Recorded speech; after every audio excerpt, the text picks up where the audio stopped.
going on, everybody? Welcome to a Monday edition of the NBA Slate Starter Podcast. I'm Eric, joined with my buddy Ryan as we break down Monday's 8-game NBA DFS slate. Let's talk about college basketball, not the NBA, because this slate is just not going well for me after Emmanuel quickly gets ruled in.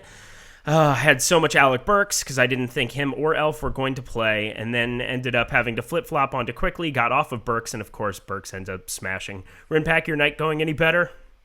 No, Emmanuel Quickly, obviously not in the greatest game environment to be in, and it really kind of came to fruition there.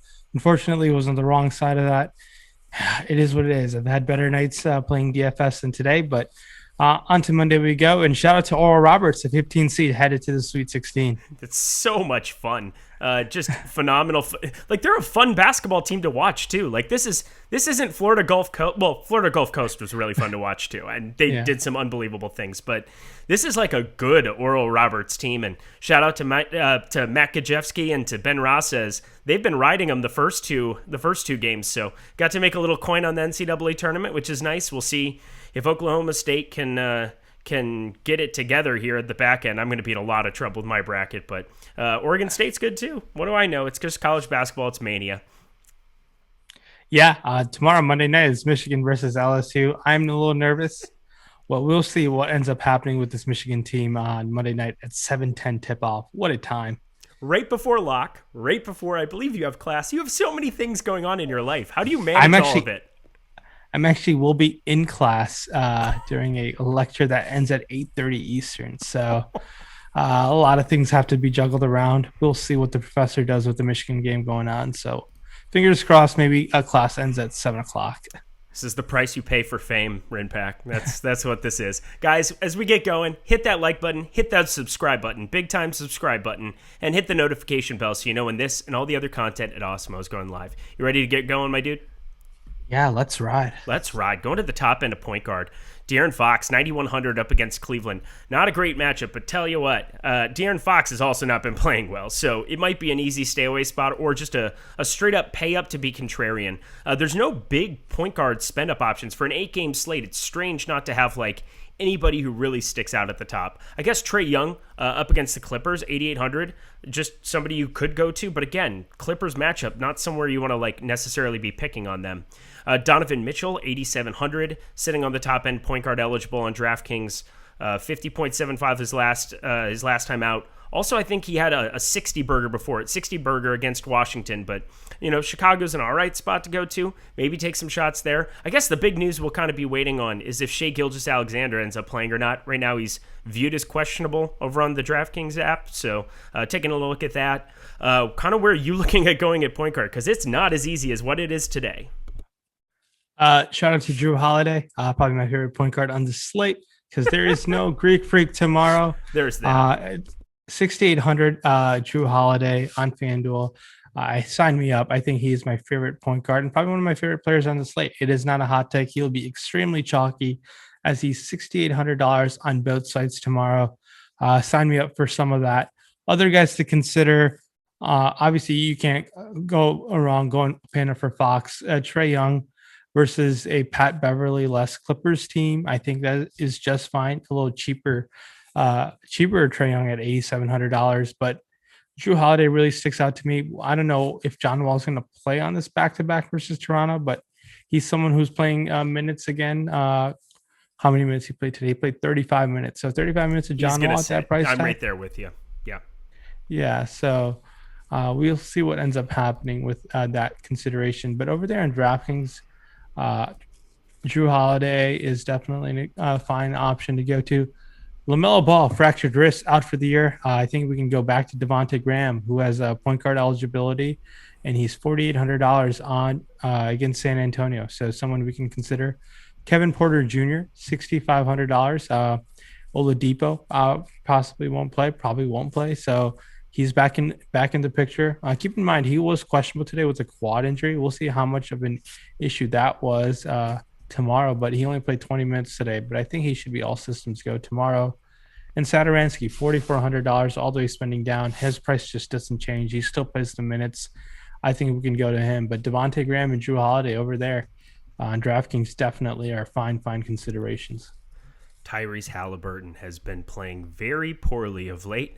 He's a very good basketball player and somebody that I like, but 5,500 over on DK, that's somewhere you can look at against Cleveland. Obviously, getting up to De'Aaron Fox at 9,100 just kind of seems hard to want to do here, but I would definitely have some 5,500 Halliburton interest. Kind of going down to the bottom end here as well. Thomas Sanoranski is a guy who just continues to get there time and time again, no matter really the price. He's just been playing big minutes, 34, 31, and 28. I guess he didn't perform that well, but he was at 3,800 and 4,400 as two previously, put up 22 and 17.75 DraftKings points. Today, he played 28 minutes against Detroit, put up 30.5. Obviously, Utah's a tough matchup, but that price tag got no change coming from today, so I could see Sanoranski having a little bit there at 4,400.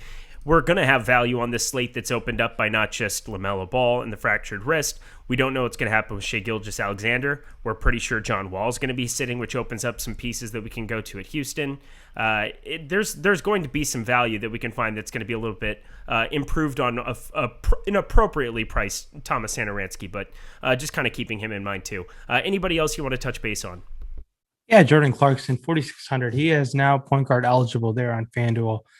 Someone off the bench can get going for sure. So really, that's really about it. Drew Holiday is probably going to be the highest owned point guard on the slate. And I don't think it'll be even really that close. You're just like locked in. At least you have one position you could just hit the lock button on while you're watching Michigan. You don't have to overthink it. You can just click it and move on with your life. And I say that and watch him just put up like a nut worst performance. And shout out to the Knicks. And quickly, they're going to get 5 extra minutes in overtime. So hopefully quickly get some burn there to really salvage us there. But we'll see what ends up happening throughout the show. Oh, no. Are they in OT right now? They just forced OT. Julius Randle hit a three-pointer to force overtime. Gosh, so much good basketball over the weekend. Between NCAA and NBA, it's been fun to watch. So Monday will be incredible. I'm pretty excited to not leave my couch tomorrow afternoon and evening. Getting to the top end of shooting guard over on FanDuel, Demar Derozan, 8,900. He came back into the fold here after 4 games that he was absent. 36 and 38 minutes is the last two. 53.1 last time out. Makes it another contrarian spend-up option. Charlotte, great matchup. Spot that you could maybe be a contrarian spend-up. Donovan Mitchell, 8,400. Zach LaVine, 8,400 in the same matchup facing each other. Obviously, I think Donovan Mitchell, just because of his recent string of play, is going to be the priority. Zach LaVine put up 22.1 FanDuel points today. Now, I generally like to be able to, if somebody's coming off of a terrible game, just flip-flop the ownership. That might be hard for me to do in this spot with Zach LaVine because he has been so shooting dependent. I'm not sure what's going on. I mean, Sanoranski is getting such extended run now at the point there. I don't know what's going on with some of those box scores. I'm going to go through it and try to figure out if I can go to Zach LaVine more than Mitchell. But as of right now, I'd find that hard to do. Do you have a take on that? And then we'll talk about the rest of shooting guard. Yeah, Zach LaVine's going to be tough. Not tough. 8,400 versus Utah. He's so shooting dependent, but when a guy has the potential to take 25 shot attempts in GPPs, you should definitely have interest. So I think Zach LaVine is a fine option. I think recency bias will be off of him. And I think I like him more than Mitchell, honestly, just because like we're going to get him at a depressed price tag. But guys around that range, there's a ton of good options, all sprinkled around that mid sevens to even mid 8K range. Paul George, 8,200. Love it. I definitely will be going back to that. Shai Gilgeous-Alexander versus this Minnesota team, $7,400. Definitely a fine option to consider there. Van Vliet versus Houston. Houston's nothing to be scared of.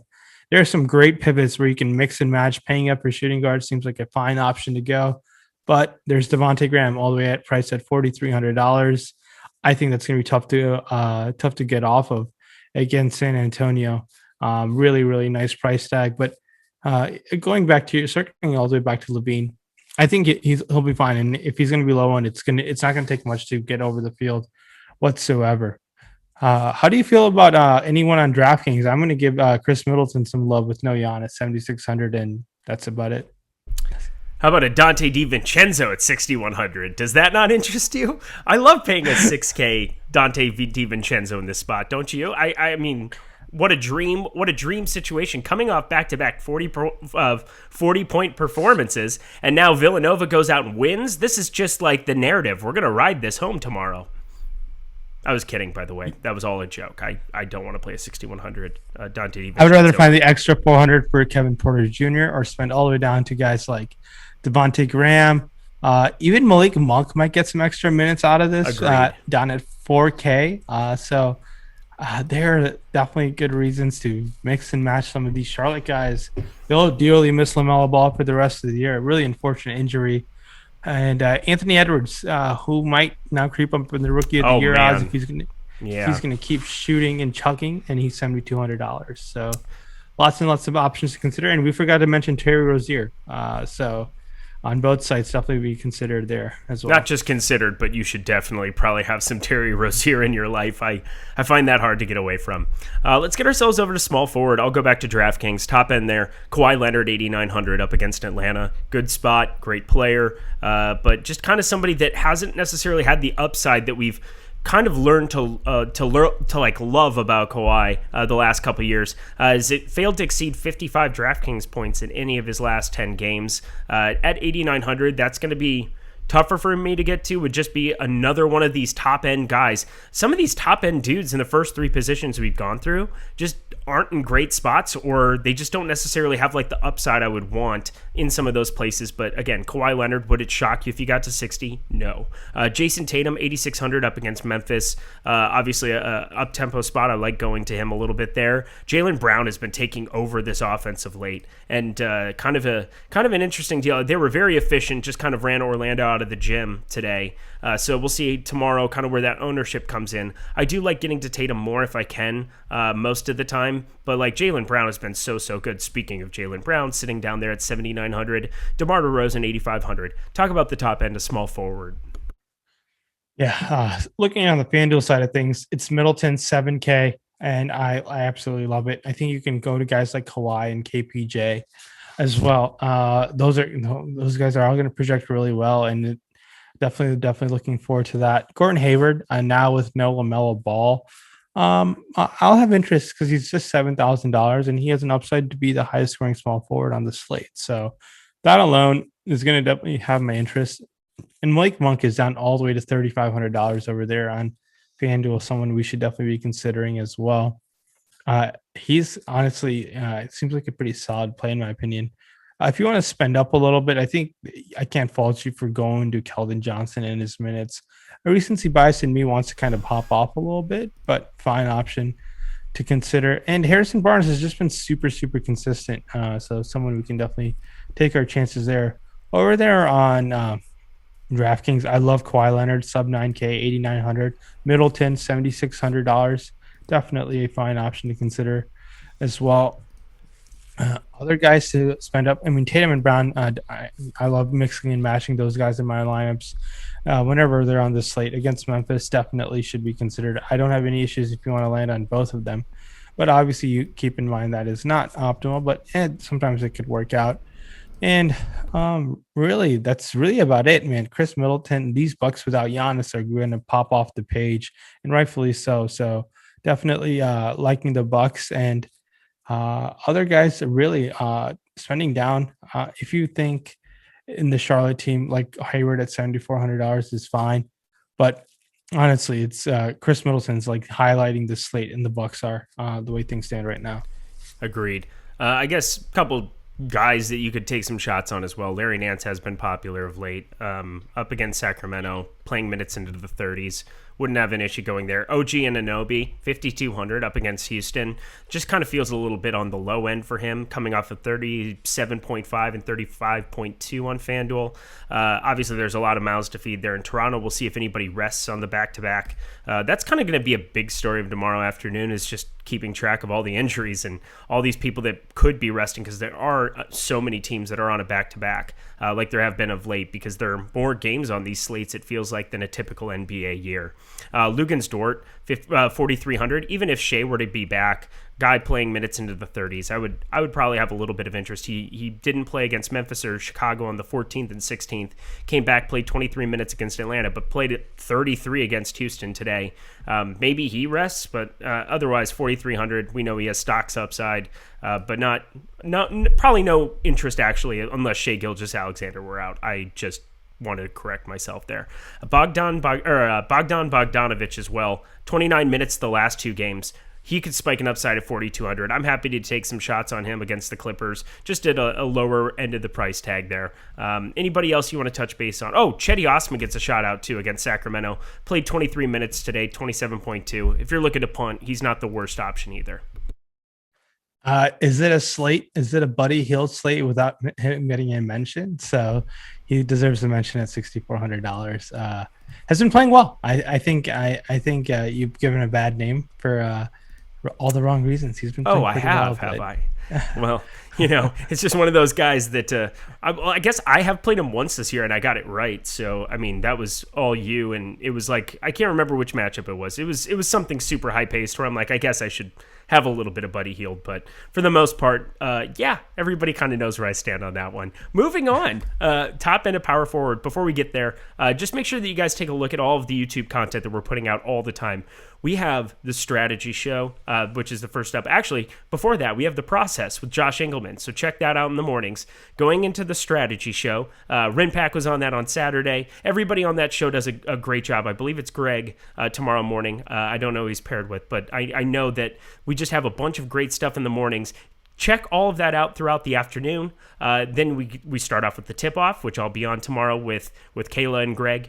Going into, you guys know, Lofty and Adam, the deeper dive, and then live before lock. And then the late slate swap and sweat, good stuff, like constantly something to watch on our YouTube channel. So check it out, including the Slate Stirrer podcast. Again, get down to that bottom bar, give us a thumbs up. Moving over to power forward, sitting on the top end, Giannis Antetokounmpo is resting. We've kind of established that. DJ Wilson's out of town. They ran all those other dudes to Houston. We'll see if there's some value we can find in a big or two from Milwaukee, but it's always a risky proposition. Middleton's kind of the go-to guy for the most part, but Sabonis sitting there, highest price guy on DraftKings, $9K, up against this Milwaukee team with no Giannis. I got to think that probably bodes well for him, but $9K is still a big number here. Miles Turner has been playing better of late. I saw that he went to the locker room for something the other day, but I think he's good to go, so I'm not too worried about it. Jayson Tatum, 8,600, also listed there. Pascal Siakam, 7,500, playing for this Raptors team that just lost by 11 to Cleveland. I don't know how that happened or why that happened, but it's happening. Toronto's just been playing bad in a lot of these spots this season. It's been a strange year for them, but in the East, as long as you're able to get into the tournament and do whatever you want to do, you have a shot, I suppose. So talk to me a little bit about the top end of power forward. Tatum stands out. Christian Wood on a back-to-back. He still has minutes limit, but he played 36 minutes today. So they said he's going to play both ends of the back-to-back. Sign me up for an $8,100 Christian Wood for sure.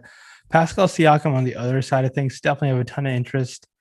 And now Bobby Portis deserves a mention with no Giannis, $3,700. There it is. Marcus Morris still $3,700 with no Serge Ibaka, and he's starting. I expect him to play 23, 24 minutes. Keep in mind, they blew out Charlotte last time. That's why he didn't need to play many minutes. Alexa Pokuševski. Poku deserves a mention as well. A lot of good options in this power forward spot on FanDuel. And Daniel Tice, $4,500 as well. Really can't fault you to go to any of these guys that stand out right now. Over there in DraftKings, taking a look at things, Bobby Portis is $4,100 there. Someone we can definitely consider. And Jayson Tatum's yet again, Siakam. All these guys really stand out. Gordon Hayward has power forward eligibility as well. Definitely all great options. And I can't fault you to pay enough for Sabonis and Tatum as well. Those guys have serious ceilings in their respective matchups as well. I really enjoyed Bielitsa Chalk Day when I had none That was very, very enjoyable. I guess a lot of people did get off of him when he wasn't starting, but it still happened. 3,700 down there on FanDuel. I will have none unless he were to end up in the starting lineup, I suppose, against Cleveland. Patrick Williams is 4K down there. Played 34 minutes against Detroit. You give me anybody at 4K who's going to play 34 minutes and their name isn't PJ Tucker, I'm going to have interest in playing them. Speaking of PJ Tucker, I believe, isn't he eligible to play tomorrow and make his Bucks debut at the minimum? 3,500 on FanDuel. Do you have any PJ Tucker interest? Hate to break it to you, he's already made his Bucks debut. That's right. He played like 5 minutes or something, didn't he? Yeah. Oh, he played 12 minutes. Okay, so never mind. Is he going to get 20 minutes? Can he get to 5? Oh, he got to 6.6 that game. Never mind. I'm just, it's PJ Tucker. So Bobby Portis it is. Smash it. Yeah, it'll be tough for me to go to PJ Tucker when the likes of Portis are there. And I don't really know what Budenholzer is going to do with the rotation without Giannis. I do think organically he'll get some minutes added to his stints, but not someone who I'm awfully interested in. That's probably a good idea. It's probably a great take to have. I don't know. I just thought it was fun to bring up PJ Tucker, the worst fantasy asset in the world. Anywho, we're going to round this out. Top of the end of the center position on FanDuel, Karl Anthony Towns, 9,700, sitting up there at top. People who said he didn't have an upside, I scoff at you. 64 and 51.7 against the Lakers. Obviously, I was off the train the second time on that back-to-back against Phoenix. I knew him and Edwards were going to be much, much higher owned coming off of that game, and it was a much larger slate, so that was kind of an easy fade in that spot. But seeing minutes 34, 40, 35, 35, 35, that makes me much more excited to be jamming in a lot of Cat in a spot against Oklahoma City where there's just going to be nobody who can guard him, so that'll be fun. Good luck, Al Horford. Rudy Gobert, 8,300 up against Chicago. He's questionable at the moment, so obviously if we lose him, Derek Favors becomes the priority play, who should be down at the min. I believe you almost won on FanDuel with a 0.3% with a 0.3% Derek Favors. That was pretty fun. So we obviously love Derek Favors here, correct? Yeah, it's unfortunate he had to go to the locker room for a little bit, which I believe if he doesn't, things look a lot nicer the other night. Man, how bad do you run? Yeah, so that was a little annoying, but it is what it is. Derek Favors against Chicago, although he's spending down, I don't have any issues going there, but I really would fault you for doing that when you can find the extra $1,000 to go for Ivica Zubac. There's no Ibaka. I think Zubac is going to play It's Zubac day, my favorite day. Definitely. Mid-20s minutes in Zubac. I think against Atlanta, sign me up for that. One of my favorite plays on the slate. Other guys to pivot around him. If you want to pay up for Cat, I have no issues there. I love going to Cat. He's my new problem in the sense I play a lot of him pretty much when he's on the slate each time out. Other guys around him, I think Capella is fine. Gobert is great. FanDuel, it's going to be fun to like mix and match your roster construction. There's no one really who stands out like as much as Zubac for his price tag, but I'm not going to fault you to mix and match some other guys. There's a ton of other guys like Jared Allen is $6,700 versus Sacramento. Another great option to consider. Over there on DraftKings, they did price Zubac up there, so I saw that. He's priced at $5,100, but he's still in play. So definitely we can consider there. Bobby Portis has center eligibility. Other guys, Cat is $9,500. I like that quite a bit as well. And there's no Zeller. I don't want to go to Biyombo. I'd stay away. That's not something I'd consider. Christian Wood at 8K is a fine option to definitely in play for, in my opinion. And if you want to get cute, Brook Lopez, $4,900 with no Giannis, I'll have interest for sure. Yeah, I would assume more rebounds to be had at least, or something in some capacity. More of everything. More of everything. Yeah. There's that. But a guy that I think probably got some open looks as a result of Giannis in some capacity. But yeah, it's free reign on most of these Bucks. It's hard to say that any one of them that you'd project to play 20-something minutes, even like on the low end, that nobody like that would be in play on this slate. They all 100% all of them are in play. Just kind of to round it out, I guess, Jakob Poeltl is somebody who has been garnering some interest of late. back-to-back 25 minutes. That's kind of discouraging there. But now get Charlotte without Cody Zeller there. Biombo, that might be a spot to maybe buy low on him at 5,400 over on FanDuel. Probably have a little bit of interest. But again, Zubac just stands out so much on the page. We saw that he played 34 and 35 minutes. I was kind of sad that I didn't get to take advantage of that first day because every center went off on that slate, and I had like an unbelievable amount of Zubac and planted my flag there. He played great, was cheap, but yeah, I'm excited to get to him tomorrow. Anybody else you want to talk about, and then we will wrap it up. So it's going to be interesting. So the last 3 times Zubac has had this situation, Ibaka has been questionable, and his ownership has been a lot lower than it should have been. Now, this is the first time we're dealing with a Zubac situation where Ibaka has been ruled out the night before, where there are some other good centers on the slate. Now, Zubac is going to creep that north of 50-55% range. Let's back off a little bit, in my opinion. Still a great play, but we shall see what that ownership comes in at. Check out the ownership projections at Awesemo.com and check out the news at Awesemo NBA. And more than anything, that's really about it. Good luck on everyone on the Monday slate. It should be a ton of fun. Yeah. Welcome back to a Monday slate, because I know your bracket is terrible and there's no reason to keep looking at that bracket. It is time to make some DFS lineups over at Awesemo.com. Can't wait to see you guys over on YouTube tomorrow. Thanks so much for checking us out. We will see you back here on Tuesday. Good luck.